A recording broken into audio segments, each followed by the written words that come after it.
Hello, and welcome to our video on the transformation of energy. Energy is all around us, and it's constantly changing form.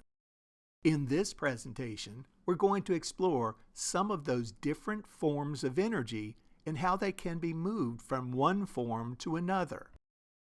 There are many different forms of energy, including kinetic energy, which is the energy due to motion, potential energy, stored energy, thermal energy, which is also called heat energy, chemical energy, which is energy stored in chemical bonds, electrical energy, which is energy carried by electric charges, radiant energy, which is energy carried by electromagnetic waves, such as light, and nuclear energy, which is the energy stored in the nucleus of an atom. Energy can be transformed from one form to another. For example, when you turn on a light switch, electrical energy is transformed into light energy. When you burn wood, chemical energy is transformed into thermal or heat energy. Here are some more examples of energy transformations.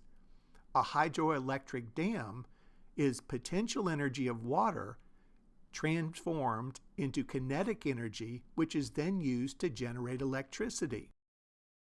A car engine, which is chemical energy in gasoline transformed into thermal energy, which is then used to create mechanical energy to move the car.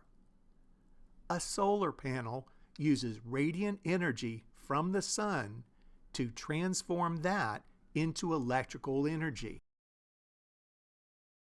The law of conservation of energy states that energy cannot be created or destroyed, only transformed from one form to another form.